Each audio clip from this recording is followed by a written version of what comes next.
ദൈവസഭയുടെ 103ാമത് general convention Ramanchira സ്റ്റേഡിയത്തിൽ വളരെ അനുഗ്രഹിക്കപ്പെട്ട നിലയിൽ വളരെ സിസ്റ്റമാറ്റിക്കലായിട്ട് ഡിസിപ്ലിനായിട്ട് ആത്മസാന്നിധ്യത്തിൽ മുന്നേറുകയാണ്.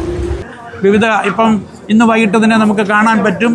ഇന്നിപ്പോൾ നമ്മൾ കൊടുക്കുന്നത് എരിശ്ശേരി, ചോറിൻ്റെ കൂടെ എരിശ്ശേരി കൊടുക്കുന്നുണ്ട്, മെഴുക്കുവരട്ടി കൊടുക്കുന്നുണ്ട്, തോരൻ കൊടുക്കുന്നുണ്ട്, ബീഫ് കൊടുക്കുന്നുണ്ട്, പച്ചടി കൊടുക്കുന്നുണ്ട്, അച്ചാറ് കൊടുക്കുന്നുണ്ട്.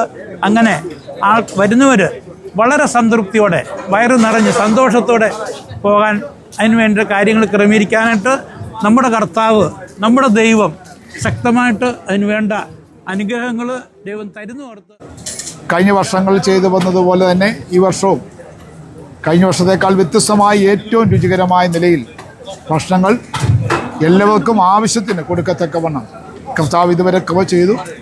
വളരെ ക്രമീകരണങ്ങളൊക്കെ വളരെ ഭംഗിയായാണ് ചെയ്യുവാൻ BS ഫുഡ് പ്രിയ ചാലുച്ചാനയും കൊണ്ട് ദൈവം ഉപയോഗിച്ചുകൊണ്ടിരിക്കുന്നു. അതിൻ്റെ ക്രമീകരണങ്ങൾ ചെയ്യുവാൻ ഇവിടെ ഫുഡ് വിളമ്പിക്കൊണ്ടിരിക്കുകയാണ്. നമ്മൾ 8:30 ആയപ്പോൾ തന്നെ ഫുഡിൻ്റെ വിളമ്പാനുള്ള ക്രമീകരണങ്ങൾ തുടങ്ങിക്കഴിഞ്ഞു. ആളുകൾ വന്നുകൊണ്ടിരിക്കുന്നു. നമ്മൾ എണ്ണം അറിയാൻ വേണ്ടിയാണ് ഒരു 10 രൂപയുടെ കൂപ്പൺ മേടിക്കുന്നത്. കാരണം അല്ലെങ്കിൽ എത്ര ഫുഡ് വേണമെന്നുള്ളത് അറിയാൻ കഴിയത്തില്ല. അതുകൊണ്ട് 10 രൂപയുടെ കൂപ്പൺ കൊടുത്തുകൊണ്ടാണ് തലേദിവസം തന്നെ ആ കൂപ്പൺ സപ്ലൈ ചെയ്തുകൊണ്ട് ഈ ഓരോ സമയത്തെയും ഫുഡ് എത്ര വേണമെന്നുള്ളത് നോക്കിക്കൊണ്ടാണ് അത് പ്രിപ്പയർ ചെയ്തുകൊണ്ടിരിക്കുന്നത്. ഇതിനൊക്കെ വളരെ അനുഗ്രഹിക്കപ്പെട്ട നിലയിൽ ശക്തമായ നേതൃത്വം നൽകുന്ന ബഹുമാന്യനായ ഓവർസർ എല്ലാ ദിവസവും എല്ലാ സമയവും തന്നെ നേരിട്ടെത്തി ഈ കാര്യങ്ങൾ വിലയിരുത്തിക്കൊണ്ടിരിക്കുകയാണ്. ഇതിൻ്റെ എല്ലാ ശ്രദ്ധയും ഈ കാര്യങ്ങളിൽ അദ്ദേഹത്തിന് ഓരോ സമയം വന്ന് നോക്കിക്കൊണ്ടിരിക്കുന്നു. അതൊക്കെ വലിയൊരു അനുഗ്രഹം തന്നെയാണ്.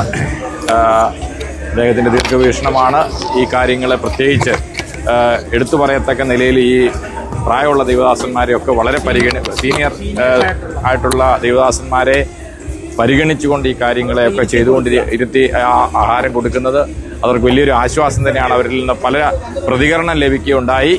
ദൈവം പ്രിയപ്പെട്ടവരെല്ലാം ഇവിടെയുള്ള പ്രവർത്തനങ്ങളെല്ലാം ചെയ്യുന്ന ഒരു ദൈവം അനുഗ്രഹിക്കട്ടെ.